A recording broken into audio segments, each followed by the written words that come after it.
मुझे इस धरती माँ की कसम है, माँ गौरी की कसम है, शिव शक्ति की कसम है कि ये माँ पूरे ब्रह्मांड से लड़ जाएगी,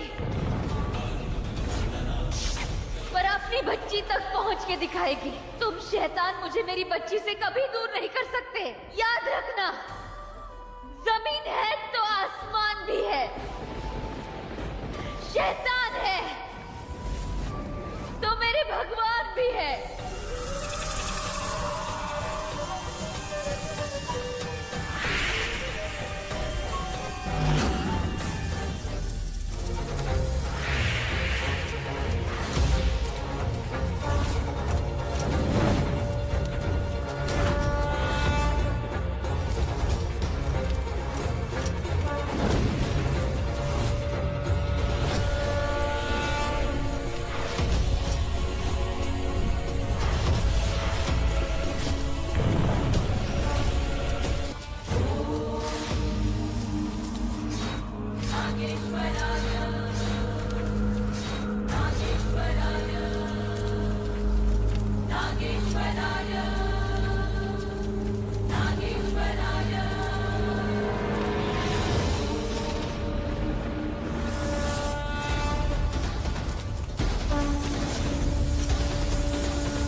अरे बाप रे, इतना बड़ा तूफान! लगता है ब्रह्मांड में कुछ बदलने वाला है।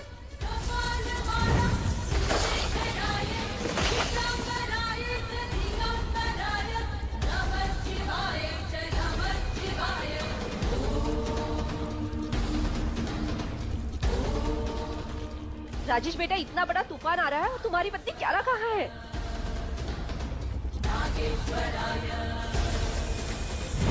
अरे अभी तो ठीक था, अचानक ये मौसम को क्या हो गया? संभाल के दिव्या, संभाल के। देखिए, शायद हमारी बात कोई मानेगा नहीं, पर मुझे ऐसा आभास हो रहा है जैसे कुदरत की कोई दिव्य शक्ति ने रुद्र रूप धारण कर लिया है। ऐसा तूफान तभी आता है जब श्री हरि विष्णु को उनकी नींद से जगाया जाता है, या शिवजी रुद्र रूप में तांडव करते हैं, या फिर शेषनाग या शेष नागिन का रुद्र रूप खड़ा हो जाता है, तभी ऐसा तूफान आता है।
वो दोनों शैतान औरतें कहाँ हैं?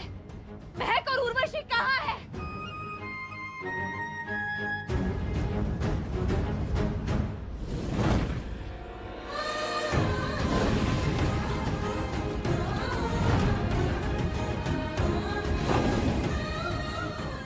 आज अगर मुझे मेरी बच्ची नहीं मिली तो मैं सब कुछ तबाह कर दूंगी। इन शैतानों के खून के एक एक कतरे को निचोड़ लूंगी, सबसे बदला लूंगी, किसी को नहीं छोड़ूंगी, सबको मार दूंगी।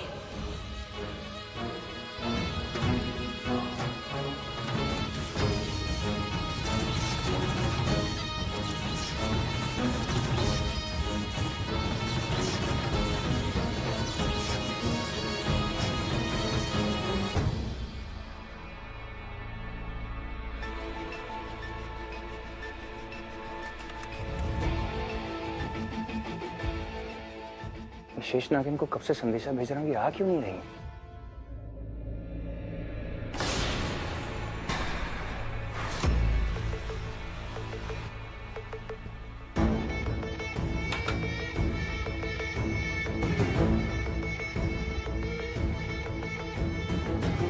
मुझे क्यों बुला रहा है? कौन बुला रहा है? उर्वशी, वो आसमान में तुम्हें दिखाई दे रहा है? ये प्रोफेसर का बुलावा है। जब भी वो शेषनागन को बुलाना चाहते हैं तो ये कुदरती मैसेज वो भेजते हैं। क्या? हाँ, जब भी प्रथा इस देश को बचाने में लगी रहती थी तो उसके बदले में मैं जाती थी, लेकिन इस बार मैं नहीं जाऊंगी। उस प्रोफेसर को ये नहीं मालूम कि जिन लोगों को वो इस देश का रक्षक समझ रहा है वही इस देश को तबाह कर रहे हैं।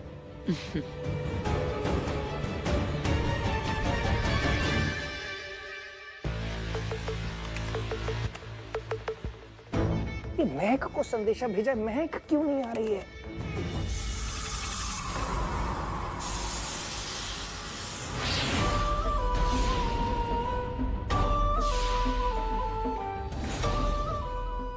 शेष नागिन, आप जिंदा हैं? हाँ।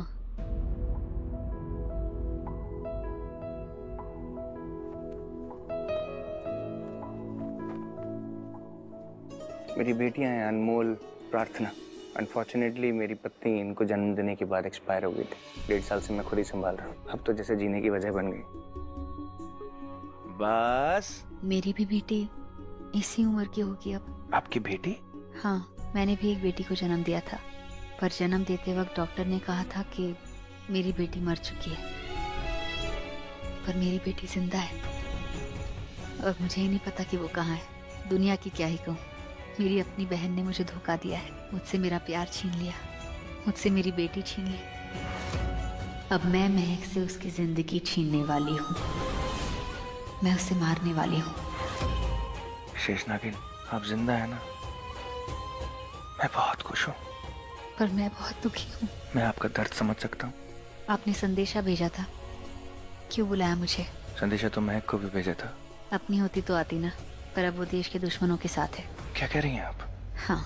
इस बार 15 अगस्त का सेलिब्रेशन केदारनाथ में होने वाला है। देश के टॉप मिनिस्टर्स, डिफेंस ऑफिसर्स, आने वाले सालों के विश्वकर्मा, सब लोग वहाँ पर इकट्ठा होकर प्लानिंग करेंगे कि देश की उन्नति के लिए क्या किया जाए। और देश के दुश्मन वहाँ पर विस्फोट करने का प्लान कर रहे हैं। आर्मी अपने बेस्ट ऑफिसर्स वहाँ भेजेगी, पर दैट्स नॉट इनफ। मुझे नहीं लगता कि वो काफी है। शेष नागिन, आपका वहाँ पर होना ज्यादा जरूरी है। आप समझ रही हैं ना? इस बार दोधारी तलवार बनकर काम करूंगी, क्योंकि मैं जानती हूँ कि वहाँ तबाही कौन मचाने वाले हैं। जैंग, उर्वशी और महक, जिन्होंने मेरी जिंदगी तबाह कर दी और अब देश तबाह करना चाह रहे हैं। वो भी किस लिए? बस कुछ पैसों के लिए। पर इस बार मैं उनके सारे मकसद तहस नहस कर दूंगी। बिजली बनकर उनके सर पे टूट पड़ूंगी, क्योंकि इस बार बदला एक नहीं 2 है। पहला बदला मुझसे मेरे पति को छीन लेने का, मुझसे मेरी बच्ची को छीन लेने का, और दूसरा बदला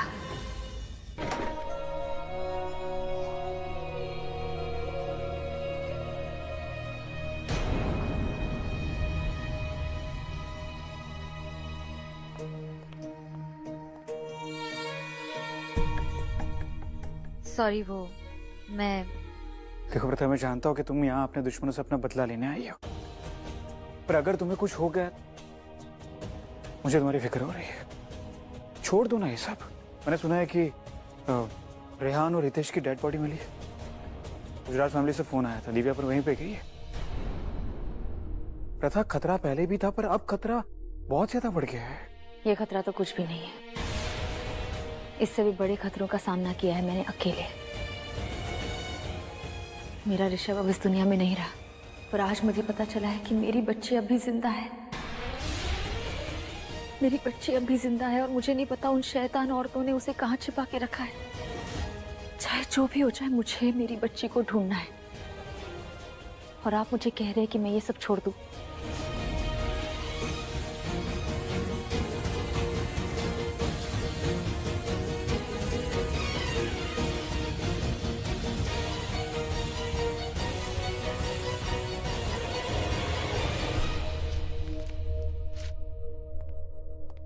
नमक की फैक्ट्री की जमीन के नीचे एक गुप्त मार्ग है। उस गुप्त मार्ग से दो रास्ते निकलते हैं, एक जो बॉर्डर की तरफ जाता है और दूसरा कैंप की तरफ। वो कैंप जो केदारनाथ के पास है। केदारनाथ? हाँ, केदारनाथ में एक बहुत बड़ा हमला होने वाला है। You mean to say Urvashi and महक? हाँ,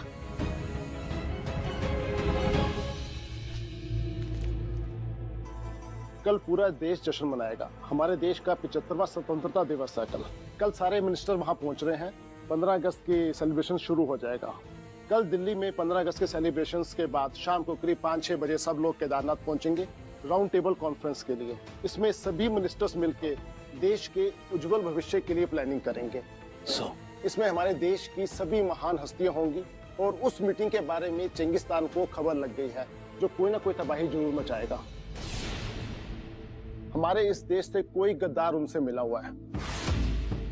मुझे नहीं मालूम कि वो कौन है। हमें इस बात की खबर है सर, और हमने सिक्योरिटी का पूरा इंतजाम कर रखा है और एक स्पेशल ऑफिसर को भी अपॉइंट किया है जो सारी सिक्योरिटी पे नजर रखेगा। कौन है वो? ऋषभ एक आर्मी ऑफिसर था। उसने मुझे कहा था कि देश के महान हस्तियां देश की राष्ट्रीय योजना बनाने के लिए साल में एक बार मिलते हैं। तो मेरा कहने का मतलब है कि इस बार वो लोग केदारनाथ में मिलने वाले हैं। हाँ, इस बार वो लोग केदारनाथ में मिलने वाले हैं और कल 15 अगस्त है। कल छुट्टी होगी, इसलिए देश के करोड़ों लोग केदारनाथ जाएंगे पूजा अर्चना प्रार्थना करने के लिए। मुझे उन्हें बचाना होगा।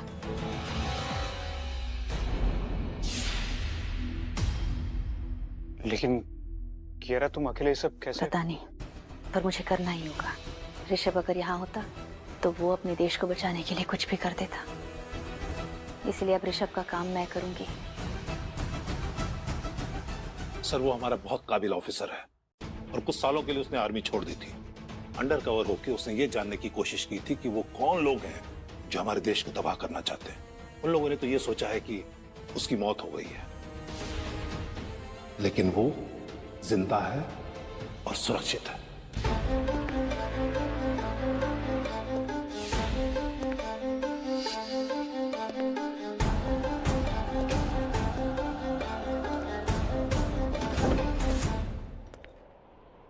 Reporting on duty. एक बात मैं आपको अच्छे से बता दूं, मुझे समाज सेवा में कोई इंटरेस्ट नहीं है। आर्मी ऑफिसर जो देश के लिए और अपनों के लिए जान भी देने को तैयार था, उसके बाद कुछ ऐसा हुआ कि अब मैं जो भी करता हूं सिर्फ पैसों के लिए करता हूं।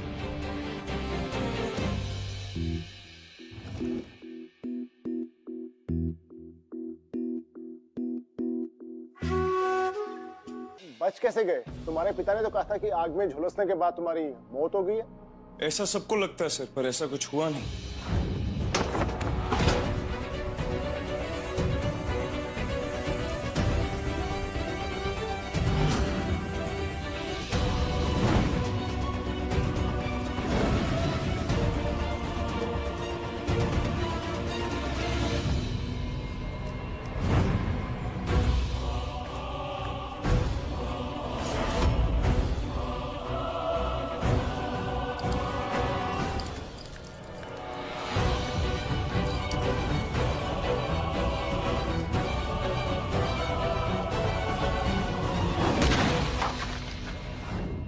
और उसके बाद जब उन्हें मेरा वॉलेट और वॉच मिली, आप इस तरह करेंगे आपको फुल एपिसोड मिल जाएगा।